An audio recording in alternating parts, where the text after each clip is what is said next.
Video को like share व subscribe करना न भूलें, बेल आइकन जरूर दबाएं। नमस्कार, आज मैं अगले टॉपिक पर चलता हूँ। वचन। हिंदी में वचन दो प्रकार के होते हैं, संस्कृत में तीन प्रकार के होते हैं, एक वचन, द्विवचन और बहुवचन। लेकिन हिंदी में प्रवृत्ति दो ही वचनों की है, एक वचन और दो होते ही फिर वो बहुवचन में काउंट हो जाता है, बहुवचन में ले लिया जाता है। जैसे एक लड़का पढ़ता है तो पढ़ता है, दो होते ही दो लड़के पढ़ते हैं तो बहुवचन में प्रयुक्त हो जाता है। फिर दो हो, तीन हो, चार हो, कितने ही हो, वो बहुवचन में आते हैं। तो हिंदी में एक वचन और बहुवचन दो ही वचन होते हैं। सबसे पहले बात करते हैं वचन की परिभाषा से।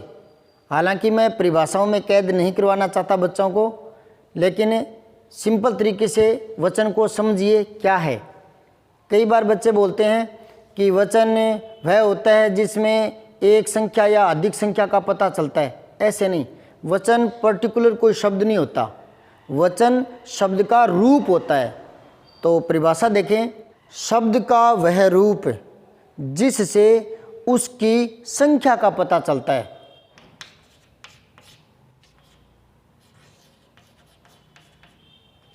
जैसे लड़का, लड़के, तो ये शब्द जो है वो वचन नहीं है, शब्द का जो रूप है वो वचन है। ये संज्ञा शब्द है, इसका रूप जो है वो एक वचन का है, यानी संख्या में एक दर्शाता है। लड़के, ये संख्या में बहुत सारे लड़के दर्शाता है ये शब्द। तो लड़का, लड़के, ये एक वचन में है, ये बहुवचन में है। नदी, एक की बात हो रही है, ये ज़्यादा की बात हो रही है। तो एक की बात हो रही है तो नदी जो शब्द है वो एक वचन में है और नदियाँ बहुवचन में, यानी इस शब्द का जो रूप है वो एक वचन का है, ये जो रूप बना है वो बहुवचन में बना है। तो वचन कोई पर्टिकुलर शब्द नहीं होता, वचन शब्द का ही रूप होता है, यानी संज्ञा शब्दों का। मैंने संज्ञा के बारे में बताया था कि जितनी भी संसार में चीज़ें दिखाई देती है उनका नाम अवश्य है सभी का, तो नाम को ही संज्ञा कहते हैं। तो वो जो चीज़ें हैं जो हमें आँखों से दिखती है वो एक वचन में है या बहुवचन में, यानी संख्या में एक है या ज़्यादा है। तो संख्या में एक है तब तो एक वचन, ज़्यादा है तो बहुवचन। तो संज्ञा शब्दों का वह रूप जिससे उसकी संख्या का बोध होता है वचन कहलाता है। और हिंदी में वचन दो प्रकार के होते हैं। अच्छा, एक बात और सुने कि जितने भी संसार में चीज़ें हैं उनको बड़े तौर पर दो भागों में बांट सकते हैं, गणनीय और अगणनीय। गणनीय मतलब जिसकी गणना कर सकते हैं, जिनको गिन सकते हैं, और कुछ ऐसी चीज़ें जिनको गिन नहीं सकते, जिनको माप सकते हैं, नाप सकते हैं। तो इसके इस आधार पर भी दो भेद किए जा सकते हैं, गणनीय और अगणनीय।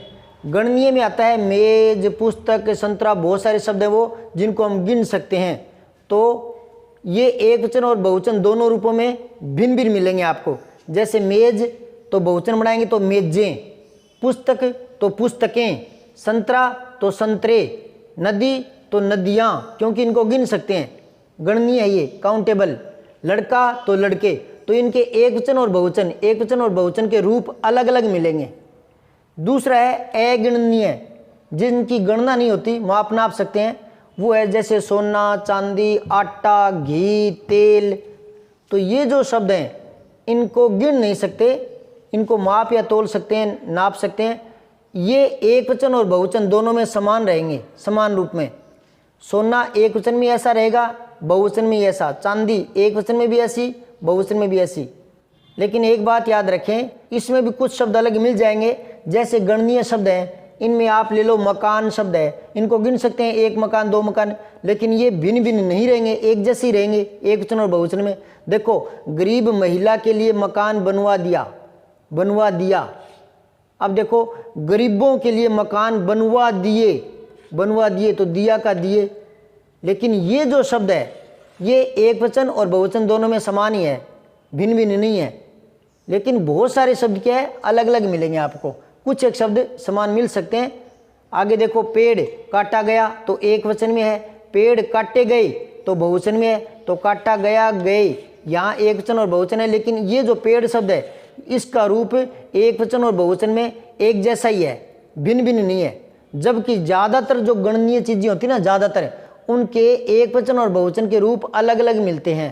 ठीक है, अगणनीय शब्द होते हैं उनके रूप लगभग एक समान रहते हैं एक वचन और बहुवचन में। अब बात करते हैं वचन के कुछ नियमों की। तो पहला नियम देखें, साधारणतः तो एक संख्या के लिए एक वचन आता है और अधिक संख्या हो तो बहुवचन का रूप आता है। जैसे यहाँ देखें इस वाक्य को, लड़कियाँ चली गई, ये गलत है, इसको सही करेंगे तो ये लड़कियाँ चली गईं, ये बहुवचन में आएगा क्योंकि ये बहुवचन है। लड़की लिखें एक वचन का तो लड़की चली गई, अब यहाँ अनुस्वार नहीं आएगा, ये एक वचन में है। क्यों? क्योंकि ये एक वचन है और ये बहुवचन है, तो एक के लिए ये रूप आएगा, ज़्यादा के लिए ये रूप आएगा।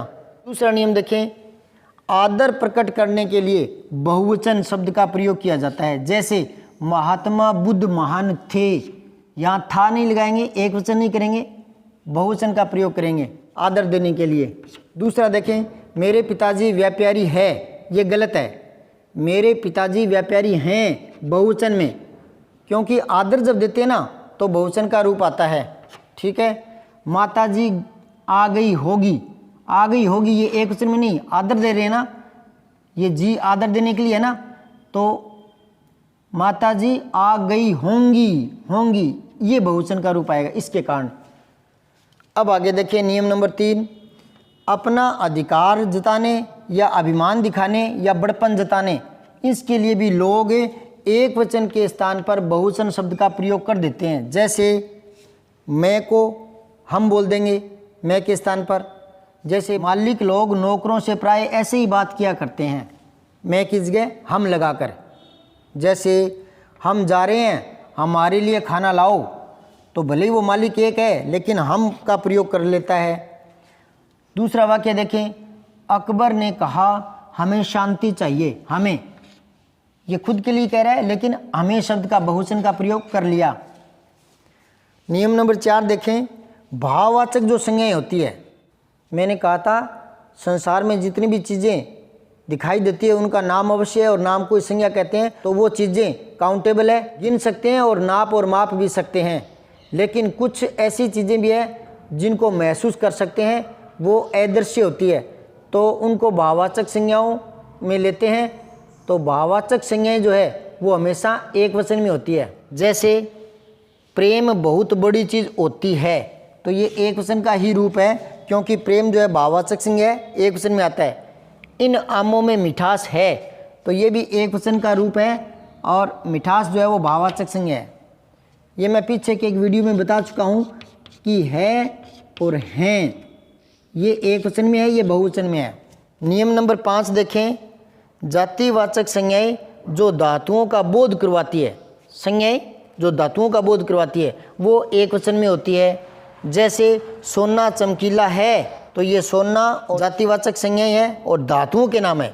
जातिवाचक संज्ञाएं तो लड़कियां भी है, लेकिन बात चल रही है धातुओं की, तो धातुओं का जो बोध कराने वाली संज्ञाएं हैं वो एक वचन में आती है। चांदी सस्ती है, चांदी जो है वो जातिवाचक है लेकिन ये धातु का नाम है, इसलिए एक वचन में प्रयुक्त होती है। अब कुछ और नियम देखिए। अब देखिए नियम नंबर 6, कुछ संज्ञाएं सदैव एक वचन में प्रयुक्त होती है, उनका बहुवचन नहीं बनता। जैसे पानी, दूध, वर्षा, तेल, जनता, आग, पुलिस, भीड़, ये ऐसे शब्द हैं जो हमेशा एक वचन में ही आते हैं। देखो कुछ शब्द होते हैं जो एक वचन में आते हैं हमेशा ही, कुछ शब्द होते हैं जो बहुवचन में आते हैं, और कुछ शब्द ऐसे होते हैं जो एक वचन और बहुवचन दोनों में आते हैं। तो ये शब्द हमेशा एक वचन में आएंगे। जैसे वर्षा हो रही है, तो ये एक वचन में ही है, वर्षा। जनता सब समझती है, तो ये एक वचन का रूप है, जनता। पुलिस आई तो भीड़ रुक गई, रुक गई, पुलिस आई, तो ये शब्द भी दोनों भीड़ और पुलिस एक वचन में ही है। ये 3 वाक्य देखें। यहाँ पुस्तक रखी है, अब देखो यहाँ पुस्तकें रखी हैं, अब ये बहुवचन में आएगा, इसका रूप बदल गया, पुस्तक, पुस्तकें। लेकिन ये जो है ना पानी, दूध, वर्षा, इनका नहीं बदलेगा। जैसे दूध है, यहाँ गर्म दूध रखा है, अब यहाँ है नहीं आएगा, गर्म दूध रखा है, ये गलत हो जाएगा, ये एक वचन में ही आता है। तो कुछ शब्द एक वचन में ही आते हैं। यहाँ एक चीज़ और देखें, जैसे तेल शब्द है, ये एक वचन में ही आएगा। तेल महंगा हो गया, तो ये एक वचन में ही आता है, ठीक है। लेकिन इस वाक्य को देखें, बाजार में कई प्रकार के तेल मिलते हैं। अब ये तेल मिलते हैं, ये तेल बहुवचन में आ गया। पर आप पूछेंगे कि यहाँ तो आपने कहा था एक वचन में आता है, फिर ये बहुवचन में कैसे आया? तेल मिलते हैं, यूँ नहीं आया, तेल मिलता है, मिलते हैं, बहुवचन रूप क्यों आया? क्योंकि यहाँ किस में बताई जा रही है।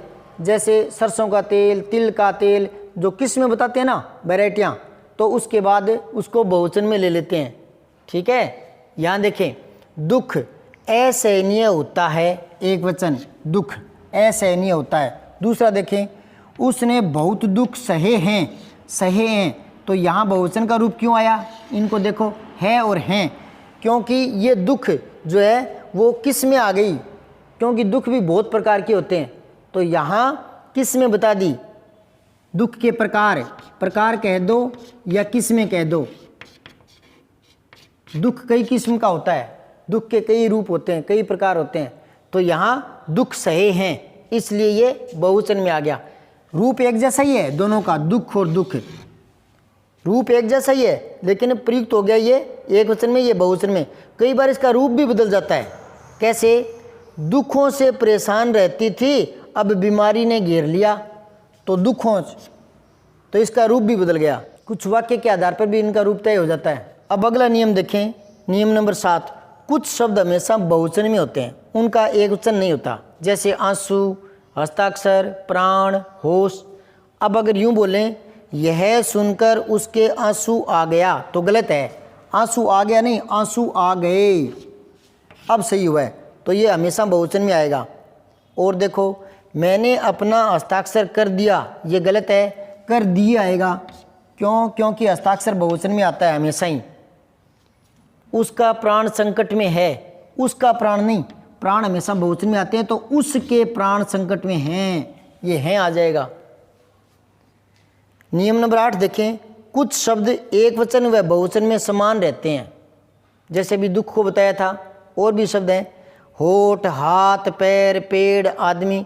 कंपटीशन में आता है, मेरा हाथ घुटनों तक लंबा है, घुटनों तक लंबा है, तो यहाँ गलत है ये वाक्य।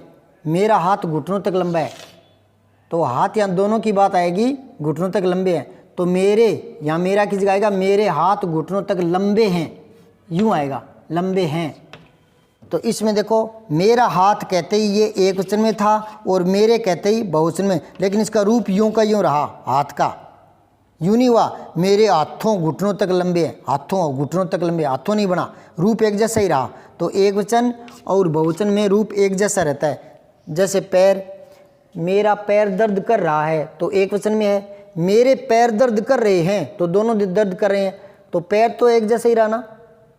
यूँ थोड़ी होगा मेरा पैर दर्द कर रहा है और मेरे पैरों दर्द कर रहे हैं, पैरों थोड़ी जगह पैर ही रहेगा ना। तो ये एक वचन और बहुवचन में बराबर रहते हैं। जैसे पेड़ का पीछे लिखा था मैंने, पेड़ काट दिया और पेड़ काट दिए, तो पेड़ का जो रूप है वो एक जैसा ही रहा।